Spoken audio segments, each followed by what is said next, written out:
مبدئيا الفيلم مشوق جدا وحلو بطريقة غير عادية، ولو انت اكبر من 18 سنة كمل الفيلم معانا عادي، ولكن لو اقل تقدر تكمل عادي، يعني ايه المشكلة؟ ومتنساش بقى تضغط لايك ويلا نبدأ الفيلم. بيبدأ الفيلم بالشخص ده واللي اسمه ليون، شغال مصور، والفرسة دي تبقى مراته ملقبة بمايا. وطبعا ليون مصور على قد حاله ومفيش اي معارض راضية تشتري الصور بتاعته، فمايا بتقول له انا كلمت لك صاحبك اللي اسمه جورج وقال لي انه هيقدمك لواحدة زميلته اسمها سوزان، عندها معرض صور كبير وهتعرض الصور اللي هو بيصورها. ليون بينبسط جدا بالخبر ده وبقول لها ده انا هعيشك ساعة ما عشتهاش في تاريخي. بعدها بيحصل حاجات احنا ملناش دعوه بيها. بعدها بيروح هو وجورج لسوزان. ليون بيقول لها معلش اتاخرت عليكي، كان معايا شغل بخلصه. تقول له لا عادي ولا يهمك، انا ما تهمنيش المواعيد. بتقول له عارف البوكسان العبقري اول مقابله لينا دعاني للغدا، فبص لها كده اللي هو ايه يعني عايزانا على الشيك ولا ايه. المهم بيقعدوا مع بعض وبتقول له ايه مجالك، بتحب تصور ايه؟ بيقول لها انا هدفي من الصور اللي بصورها اني اظهر المدينه على حقيقتها وانضفها من الاوباش اللي فيها علشان نعيش في سلام. بتقول له طيب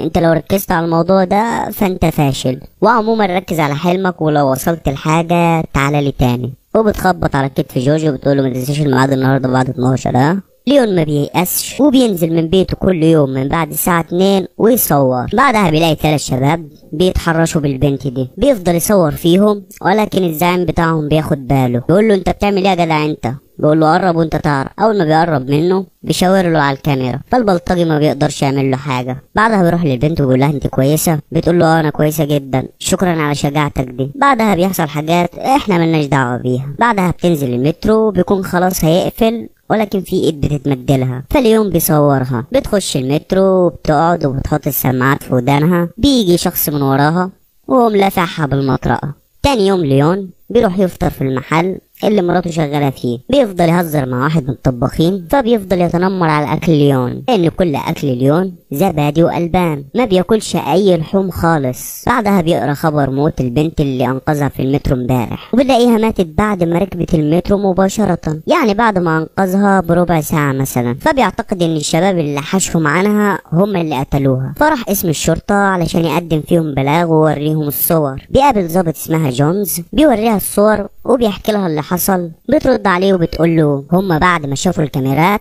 انت بتقول مشيوا وهي ركبت المترو ومشيت، يبقى ازاي هم اللي قتلوها؟ بيقول لها معرفش جايز يكون لفوا من اي ناحيه تاني. بتقول له طيب ما تشغلش دماغك ولو في اي جديد انا هبلغك. بعدها بياخد الصور وبيروح لسوزان. بتقول له صور حلوه جدا وملفته للانتباه. بتقول له انا هفتح معرض جديد بعد 3 اسابيع، لو جبت لي صورتين حلوين كمان هتبقى جزء من المعرض. الكلام ده بيبسط ليون جدا وبيخليه يشتغل اكتر ما كان يشتغل الاول. فشدوا حيلكوا بقى عشان التقيل جاي. بعدها بيروح لمراته وبيقول لها انه جمع شغل واخيرا لقوا فرصته، وبيكون طبعا ده في وجود جورج. بيحتفلوا هما الثلاثه. بعدها بيخرج علشان يجمع الصورتين. طبعا هو كل شغله بيبقى في منتصف الليل من بعد الساعه 2 الصبح، وده بيكون ميعاد اخر مترو في المحطه. بعدها بيكون في 3 اشخاص في المترو، بيكونوا راجل ومراته في خلاف ما بينهم، والراجل اللي في وسطهم ده بيصلح ما بينهم. وهم بيتكلموا الست بتلاحظ ان في شخص جاي من وراهم وماسك مطرقه. بتحاول تحذر جوزها ولكن بيكون فقعه. بعدها بيمسك الراجل اللي بيصلح ما بينهم بيقول له انت تعب نفسك ليه؟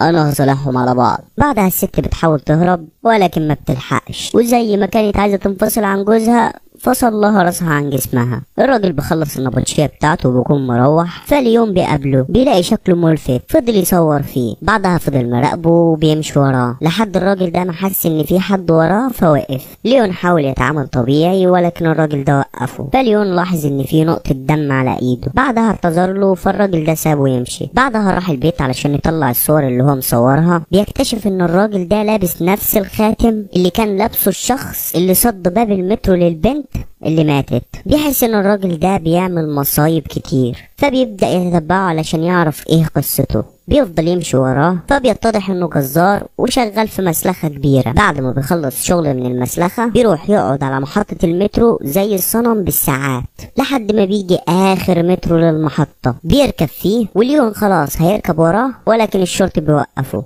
بيقول له ايه اللي انت شايله ده؟ ليون بيقول له دي كاميرا عادية. ظابط بيقول له انا ايه ضمني؟ ما هي ممكن تكون قنبلة. المهم بعطله فالمترو بيتحرك وبيكون الجزار جوه المترو، وبتكون ضحية الجزار المرة دي شاب سرسجي. وهو رايح يضربه الشاب بياخد باله فالضربة متأثرش فيه جامد، خلاص رايح يقتله ولكن بيمسك صدره وبيفضل يكح دم. ساعتها الشاب ده بياخد فرصته ويفضل يضرب فيه، وخلاص الشاب ده هيكون بيقتله ولكن السواق بينقذ الموقف. بعدها بيقوله ما تتكررش تاني. بعدها بيروح البيت وبيقطع زي حبوب من صدره كده ويحطها في علب. بعدها اليوم بيفضل يقرا عن حوادث الاختفاء، بيلاقي ان في اشخاص كتير بتختفي وغالبا بيكونوا في المترو. تاني يوم بيروح المسلخة ويلبس لبس على اساس انه واحد منهم، بيخش جوه وبيفضل يصور كل اللي بيحصل، وبيفضل يصور في اللحوم اللي هما بيقطعوها واللي باين عليها انها مش لحوم مواشي خالص. بيفضل يصور فيهم ولكن الجزار بياخد باله، بيفضل الجزار يطارده ولكن ما بيمسكوش. بعدها بيروح لصاحبه جورج في المطعم، بيلاقيه بياكل لحمه. بعدها بيروح لمراته في البيت وبيحكي لها اللي حصل، بيقول لها ان الشخص ده بيقتل البشر وبيبيعهم كلحوم. مراته بتقول له ده مستحيل،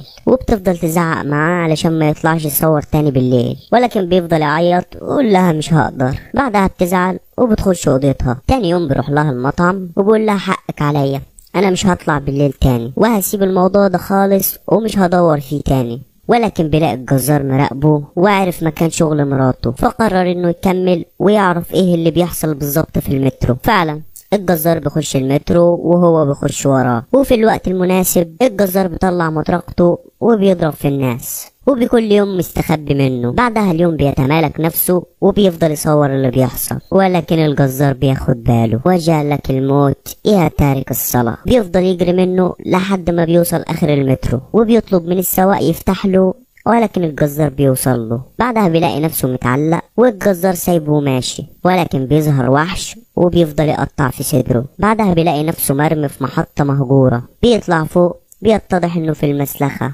بعدها بيروح البيت، مراته بتتخض من منظره، بتقول له ايه اللي حصل، ولكن بيسيبها ويخش الحمام على طول، وبيكتشف ان في رسمة غريبة على صدره. بعدها بيخرج من الحمام وبيبدأ يحكي لمراته اللي حصل. بتقول له احنا لازم نبلغ الشرطة. بيقول لها مش هيصدقونا لان الجزار خد الكاميرا. بتنيمه وبتتصل بجورج وبيروحوا هما الاتنين علشان يجيبوا الكاميرا من بيت الجزار. بيخشوا جوه وبيفضلوا يدوروا، وفعلا جورج بيلاقي الكاميرا ولكن الجزار بيكون في ظهره. بيخبطوا ولكن مايا بتهرب وبتروح للشرطية اللي اسمها جونز وبتحكي لها اللي حصل. الشرطية بتقول لها احنا رحنا هناك وما لقيناش اي حاجة، وجورج اللي بتقولي عليه ملهوش اثر، وخدي بعضك وامشي علشان ما اعملكيش محضر تعدي. بعدها اليوم بيروح معرض سوزان الجديد اللي هو اخيرا بقى جزء منه، وفي الوقت ده بتكون صوره ناجحه جدا ومعلق مع الناس، ولكن هو بيكون دماغه مع المترو بتاع الساعه 2:30. بعدها مايا بتسحب المسدس وبتقرر تروح المترو وتنتقم لجوزها بنفسها، وكمان اليوم بيكون بيجهز نفسه علشان هو كمان يقتل الجزار.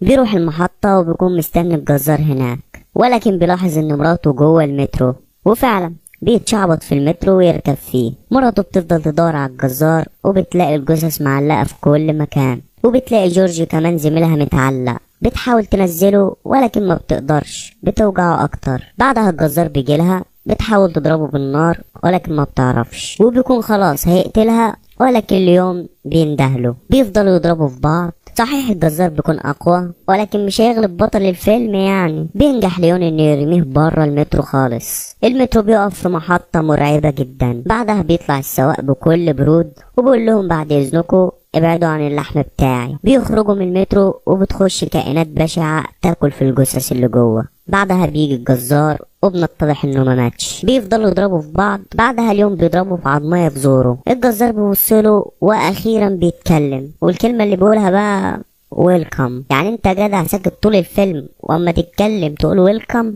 ده احنا قربنا نشطب. المهم اليوم بيقتله وبيظهر تاني السواق، بيبص للجزار وبيقول له كويس انك قتلته، هو كده كده شغله خلص معانا، برافو عليه. اليوم بيجري عليه علشان يضربه ولكن بيرفعه في الهواء بايد واحدة وبيقطع لسانه، وبيروح عند مراته وبيشقها نصين وبيخرج قلبها من صدرها وبيقول له انت هتشتغل معانا بدون اسئلة. بعدها بنتضح ان الشرطية دي شغالة معاهم وبتسلم مواعيد المترو للجزار الجديد، وبنتضح ان الجزار الجديد هو ليون. نصيحة مني ليك ما تركبش المترو تاني، وقريب ينزل فيلم ان شاء الله عن عربيات الاجرة عشان نمشي بقى، المشي مفيد للصحة. واعمل لايك للفيديو علشان ما يطلعلكش سفاح المترو. اشترك في القناة بقى وفعل الجرس، ويلا سلام.